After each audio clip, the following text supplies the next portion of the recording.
लाहौर की मुख्तलिफ इलाकों में बारिश से मौसम खुशगवार। महकमा मौसमियात के मुताबिक बारिश का सिलसिला दिन भर जारी रहेगा। आज कम से कम दर्जा हरारत 27, ज़्यादा से ज़्यादा 31 डिग्री सेंटीग्रेड रिकॉर्ड किया जाएगा। हवा की रफ्तार 10 किलोमीटर फी घंटा रिकॉर्ड।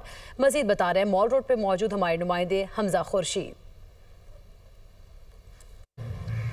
हाँ जी बिल्कुल, मैं इस वक्त मौजूद हूँ माल रोड पर और आज 14 अगस्त और छुट्टी के रोज़ और जश्न आज़ादी के रोज़ शहर लाहौर का मौसम जो है वो खासा खुशगवार हो चुका है। आज सुबह से ही बारिश का सिलसिला जो है वो जारी है। अभी भी जो है माल रोड पर हल्की फुल्की बारिश हो रही है। जबकि अगर मैं दर्जा हरारत की बात करूँ तो आज कम से कम दर्जा हरारत जो है वो 27 और ज़्यादा से ज़्यादा दर्जा हरारत जो है वो 31 डिग्री तक रिकॉर्ड किया जाएगा। जबकि महकमा मौसमियात का कहना है कि आज सारा दिन जो है वो ये हल्की फुल्की बारिश और तेज़ बारिश का सिलसिला जो है वो जारी रहेगा। जबकि अगर बात की जाए तो आज शहर लाहौर में छुट्टी है, जश्न आज़ादी है। इसी सिलसिले में लोगों के मुख्तलिफ प्रोग्राम आते हैं, तो अगर उसको मद्देनजर रखा जाए तो आज शहर लाहौर का मौसम जो है वो खासा खुशगवार रहेगा। जबकि अगर मैं बात करूँ बारिश होने वाले इलाकों की तो उसमें माल रोड है, डेविस रोड है, शिमला पहाड़ी है, उसके अलावा इलामा इकबाल रोड है, जिसमें इसके अलावा जो है वो मुस्लिम टाउन और इलामा इकबाल टाउन जैसे इलाके जो हैं वो शामिल हैं। जबकि महकमा मौसमियात के मुताबिक आज ये सिलसिला जो है वो रफ्ता रफ्ता जारी रहेगा।